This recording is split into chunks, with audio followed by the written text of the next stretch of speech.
Oluvannyuma ng'agenda emaaso n'okuwamba bannayuganda ate Museveni ensonyi azifuddemu obusungu era nga takyayagala muntu yenna ayogera ku bannayuganda 18 beetutuka okulaba nga tubabanja yonna gye byabakweka abakugu n'obunnambiro abalaga ensi.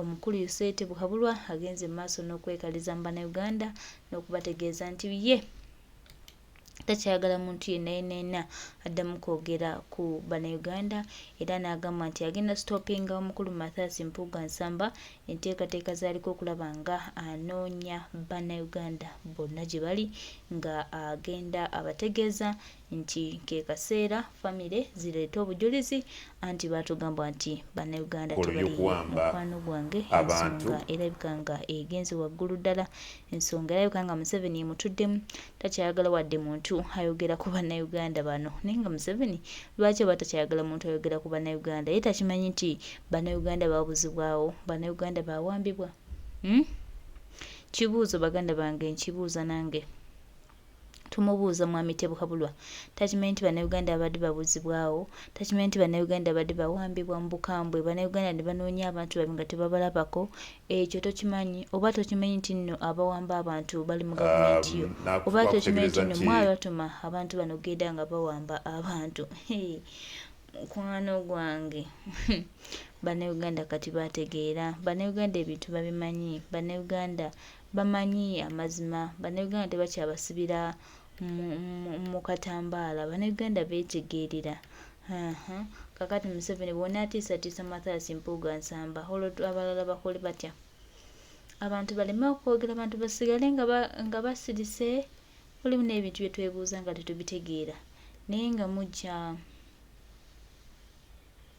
mujja kutegeera mpola mpola bintu mujja bitegeera mubadde mulowooza nti bannayuganda bagenda kubeerawo basirike bannayuganda babiri nga tebalina kye boogera kati bannayuganda nno bazibusa amaaso muganda wange munnayuganda kati mulabe empola munnayuganda mukambwe Sebo Museveni oli mu kutiisatiisa totiisatiisa bantu baffe kola ekituufu ky'olina okukola tuwe abantu baffe munnange bwe wagamba nti nno abawambibwa batuwe ffe tetujja kubaako na buzibu naye bw'onaagema okuwa abantu baffe oba producinga nga bwena oba producinga tugenda kugenda mu maaso nga tubanja mikwano gyaffe oba mu mbeera etya oba mu mbeera etya naye nga mujja tuwa abantu baffe lwa mpaka lwa ddembe. Buno busuufu bwa mpisa era eggye lya Uganda lyayogerera teribiwagira ebikolwa bino. Kyamukisa mulungi nti leero tudisikasinga ku ekyo nga waliwo okukkiriza nti kikolebwa. Ensonga lwaki tukidisikasinga kubanga kiri institutional kyava mu kuba nti twogera ku bajasise kinoomu ne kiba nga kyali mu system nga kifuuse systemized state criminality against democracy. Abantu abagala okwemamira mu buyinza mu nkola y'obwannakyemalira okweremeza mu buyinza nga batulugunya batugumbula era bajojobya bannansi. Mwami Kungu ow'amagye okujja wano n'agamba nti twetonda nga beeyotondera abantu 18 tebababuuliranga nti oba bo baafa kubanga okwetonda kitegeeza kukkiriza buvunaanyizibwa. Naye world all over ne waba mujasi nga yagenze mu ddwaniro waliwo kye bayita empisa ey'ekigunjufu omuntu afiiriddwa owuwe okufuna kye bayita closure. Abajasi bakulayi gye bamutta nga bamwambye bamala closure disclosure kwe okuba nti mu debriefings omuntu ne mumuwa byonna ebituufu. Closure kwe kuggalawo fayiro ti Kungu emyaka 4 simulaba naye kati ekituufu kiri nti bakulayi gye bamutta. Twogera ku Kibalama John Bosco, twogera ku Kanata Muhammad, twogera ku Damulira, twogera ku Hassan Mubiru, twogera ku banange ndowooza nze nina omuzindaalo. Lindako tujja ku bantu 18 Mwami Kungu tujja bakyasetinga ebibuuzo. ate gwa makinga assuming it was Mirambo tujjao ku bato 18 musaawe gwe nze kankubulire bye nkubulira osengejje mu kibuuzo kyo tujjao musaawe kulayija kugamba nti bino to be treating in isolation to individuals kubanga mu society mwe bajja bwe bati abantu bwe bafaanana it is laughable kyabujega. The reason why people are sieved akasengejja basooka ne bakuba omulere ne bayita nti abantu mujje abakugu ne bakebera abalwadde b'emitwe ne bakebera abateesobola ne bakebera ab'amaanyi ne basengejja. Bwe tuba tulina special forces command mwe tuteeka omusirikale okuba wa special forces command aba ateereddwamu ssente ezisukulumu ennyo olw'obuvunaanyizibwa bw'alina okuuma fountain of honor. Kati bw'obanga ospendinze ssente zisukka ne omwezi omwenda ku special forces command nga aditorietinze kubba kasimu, there is an institutional problem. Njagala twetegeere kubanga gwe oyagala mbeere nga ndi ku ansa zaabwe. Kati nkulaga nti nekyakugamba obuvunaanyizibwa bw'amagye mu kulonda abaani abatwala nnamba gye basamba kyovola balero kulaije ali kulanka gyaliko waliwo akasengejja akalonda ne kamanya abantu level ki kubayinza okusambira. Akasengejjako tukawadde scrutiny kubanga era akasengejjako ke kalonda abajasa bagende Somalia. General Museveni bajja nagamba nti mwalimu corruption mu kulonda abaali bagenda e Somalia. These are not my words. Okay? Boyogera mu kwetonda mwami kungu. General Museveni naye yavaayo ne yeetonda on this very subject matter. Absolutely. Nga mu kwetonda, let me submit. Nga mu kwetonda kwe yeetonda yaga nti abazzukulu zebura ffe twamutta. Abantu bange batta zebura. These are his words. Murdering, state murdering a citizen. Tujja compensatinga. Olwaleero family ya zebura eri compensated.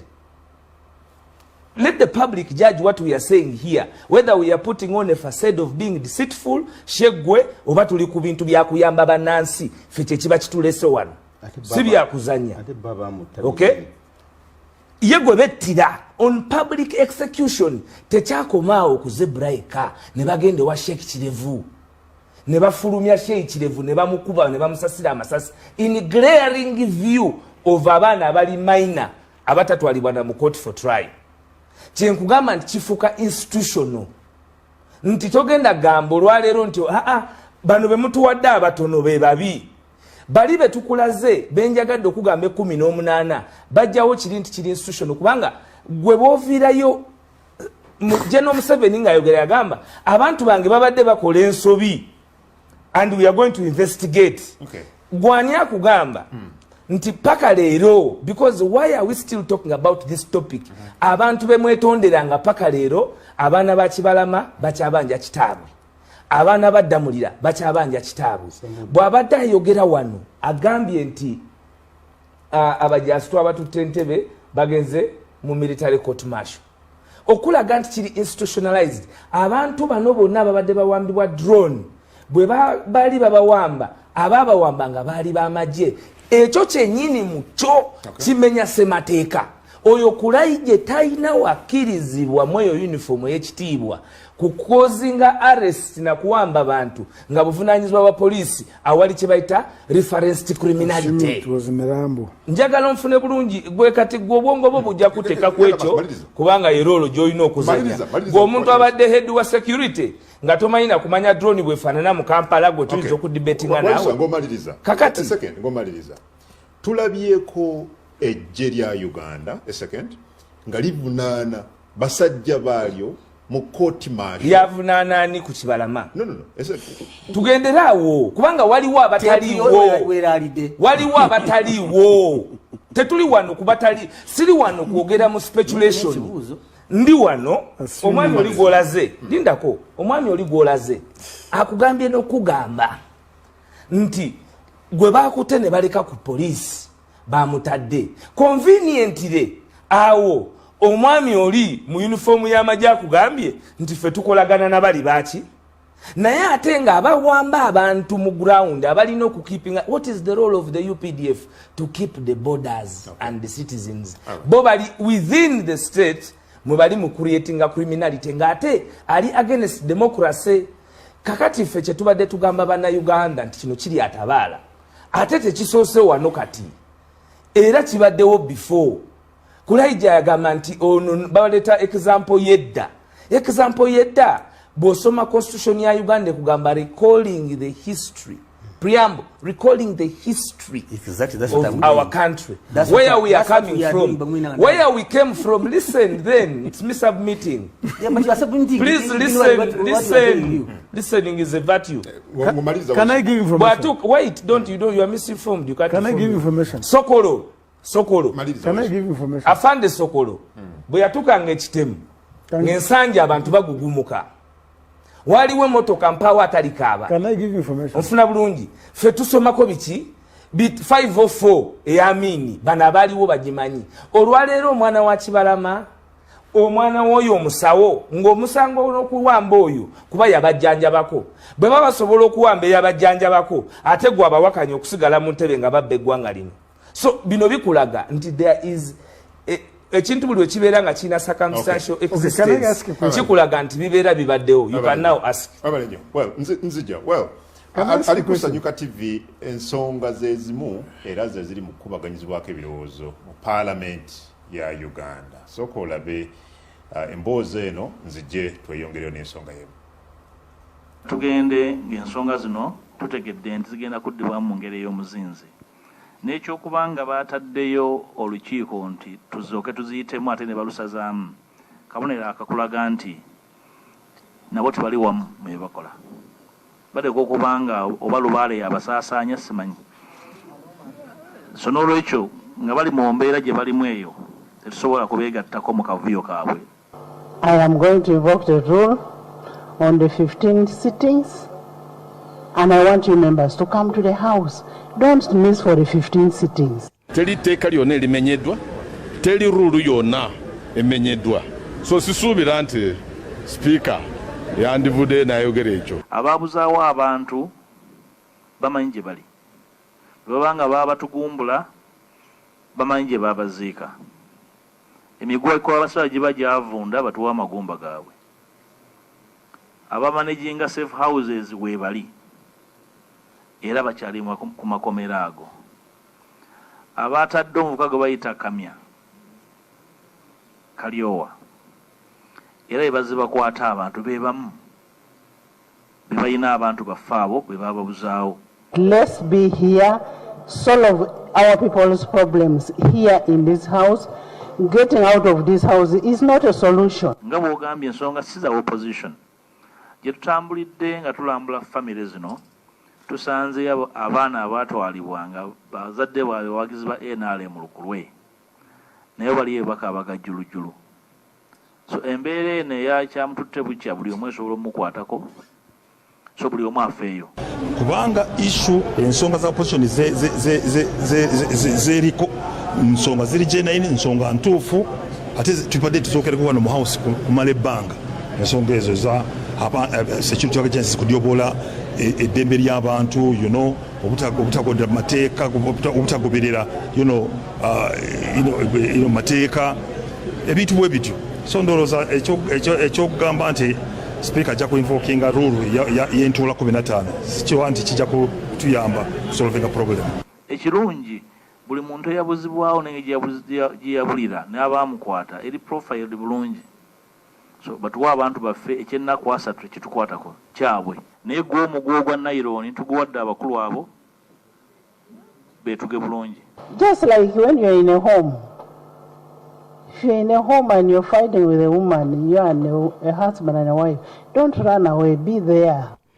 Okukola ekituufu si buvunaanyizibwa bwa opposition yokka. Okukola ekituufu ekiyamba eggwanga nga kya mazima mu mbeera eya bulungi bwansi buvunaanyizibwa bwa buli omu. Kati bannanga ab'NRM bukyamuyitibwa abajega mulina omukisa okwenunula. Abo be bamu ku babaka ba Parliament era nga bw'olabye leader of opposition mu Parliament Honorable Akaye Mpuga ng'aggumiza agamba nti tebajja kuddayo mu parliament okutuusa ng'okunnyonnyolwa kufuniddwa okumatiza okuva ku ludda lwa gavumenti ku bantu abawambibwa wamu n'okubeera nga waliwo abakuumiddwa mu makomera nga tebatwalibwa mu kooti. Well, njagala kutandika just briefly ne Waiso again before I get back here. Ekyabaka ba parliament bammwe really utandikide wewakomi anti ebizibu bingi onanzikiza obote I will start from where I stopped. Waiso ekyabaka ba parliament bammwe govuga ekintu nsaba no please ekyabaka ba parliament ekyabaka ba parliament bammwe aba National Unity Platform n'abamu ku ludda oluvuganya gavumenti okusigala ebweru speaker wamuwulidde nga athreateninga nti nja kuinvokinga rule 15 bafuumuule singa mutuula entuula ezo 15 in a row yabafuumuula. How do you look at it as NUP? Nze siri surprised ne yayogedde ebyo kuba nagamba ensi nti oyo mafia kati mafia aba tasobola na kufaayo. Nagamba ensi nti oyo mafia. No tasobola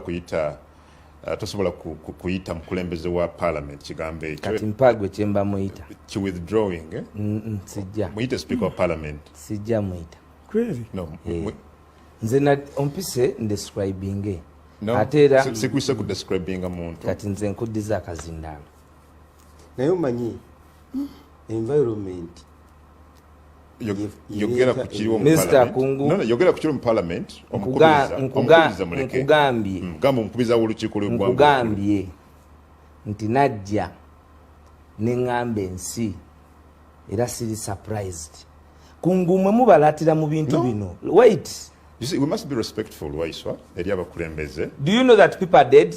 Yes, but again, do you know that people are dead? You're disrespecting omukulembeze Waiswa. You can still submit nga to disrespecting them. Okay, you give me words. Speaker of Parliament. Kunze si. Kuba teri yo Speaker of Parliament atamanyi nti bana Uganda battibwa. Okay? Era togenda kinkaka. Teri yo Speaker wa Parliament atamanyi nti John Bosco Kibalama abaana be bawambibwa. Speaker muleke yogera okay? Ate ekikolwa kye kyakoze kya butujju. Ekikolwa kyakoze first of all yagambye nti wiiki ejja oyo gwoyogerako nti Parliament egenda kufuna answer okuva mu government nga 15 something like that. Bwamala okugamba ekyo ate n'agamba bano ekibafulumiza sikimanyi naye nga government egenda kugyewo eki reply. Ekyokubiri, buli muntu yenna alina eddembe erirye ng'omuntu okwekalakaasa. You have a right to demonstrate. Mu mateeka g'abakozi ba government bagita industrial action. It is constitutional. Noli abadde mu parliament ajja kugamba nti ne mu parliamentary rules it is acceptable. Kakati ng'ekintu kiri documented as to why abantu bano bakoze protest move out. Gojja n'ogamba nti ogenda kubala oyagala nkudescribing nga ki mu lulimi Oluganda against nsonga ki, kubanga mu obusungu bwe muleeta ffe tukuume decorum mu kudefining ebintu by'obutujju ebikolebwa abantu. Kungu mu bino ebintu bye mwagala kyakoze first of all yagambye nti wiiki ejja oyo gwoyogerako nti Parliament egenda kufuna answer okuva mu government nga 15 something like that. Bwamala okugamba ekyo ate n'agamba bano ekibafulumiza sikimanyi naye nga government egenda kugyewo eki reply. Ekyokubiri, buli muntu yenna alina eddembe erirye ng'omuntu okwekalakaasa. You have a right to demonstrate. Mu mateeka g'abakozi ba government bagita industrial action. It is constitutional. Noli abadde mu parliament ajja kugamba nti ne mu parliamentary rules it is acceptable. Kakati ng'ekintu kiri documented as to why abantu bano bakoze protest move out. Gojja n'ogamba nti ogenda kubala oyagala nkudescribing nga ki mu lulimi Oluganda against nsonga ki, kubanga mu obusungu bwe muleeta ffe tukuume decorum mu kudefining ebintu by'obutujju ebikolebwa abantu. Kungu mu bino ebintu bye mwagala tusagiremu mulimu abantu abatiddwa ate nga betwogerako si nti si bantu. Rita Nabukenya twamuziika. mukuzika Franka Senteza tumukunde jeno yajja nayogererawo ebigambo okusinzira ku byali byakolebwa mu nsiko era n'atugumya nti tulina okuyimirira nga tuli bavumu bwe tuba bakumalako mu lutabalo luno. Tetujja because tuzze kwogera to assume nti tuzze okusanitizing ebiriwo bwe manzize ku set nga kuliko ayogerera amagye nga kuliko akulira security mu kibuga nina okubateeka ku task.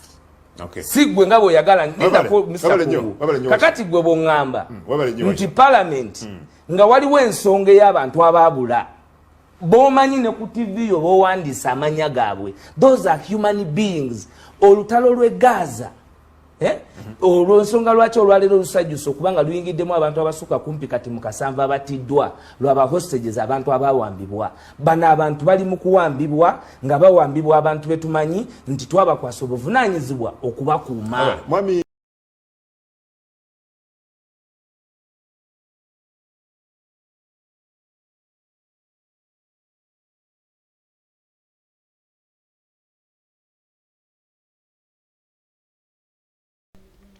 Oyo abadde omukulu Alex Waisa Mafumbiro kate ate Craig mu studio. Craig akanyiza kwewozaako nenga omwana amutwala mbirombiro. Alex Waisa Mafumbiro ku nsonga ekwatagana n'obulamu bw'Abannayuganda afiira otayagala kumanya. Nenga ffenna Bannayuganda be bati betwandiyisiza bwe bati betwandibadde kubanga oluusi ebintu bino biba byetaagamu okubuulira abantu bano ekintu ekituufu. Bo bayinza okugenda mu maaso ne bakola ebyabwe ne balowooza nti bategeera nnyo ne balowooza nti bwe bakyasinze okutegeera era ne balowooza nti Bannayuganda bo tebalina sse tebasobola kwogera naye. Alex Waisa Mafumbiro tukwebazizza n'obubaka obulungi bw'owadde omukulu Craig n'okumubuulira amazima. Bajjeyo Bannayuganda yonna gye babawambye, bajjeyo Bannayuganda yonna gye babafuutiise, bajjeyo Bannayuganda eyo gye babakwesekwese, tebatiisatiisa muntu n'omu. Bannayuganda kye baagala bantu baabuzibwawo. Abantu bano bali luddawa? Abantu bano ani yabatta? Abantu bano ani yawa order etta baganda baffe, etta mikwano gyaffe? So beera bwetyo bweri baganda baffe, mikwano gyaffe. Teri agambayo gwe Munnayuganda mukwano gwange wena wewawe yaffe. Tukutegeeza nti embeera ate bwekyo bweri. His Excellency the elected President of Uganda Kyagulanyi Ssentamu Robert Bob Wine kali wamu naffe twakigendagana tusuubira nti tugenda kuba bawanguzi, tugenda kuba banunuzi. Uganda eyawamu ye Uganda etambula era Uganda eyawamu be Bannayuganda abatambula nga batambulira ku mbeera y'emu. Era gwe mukwano gwange ge muganda yange nkusuubiza toggwamu maanyi, ebirungi bijja ate obuwanguzi fe abali nabo.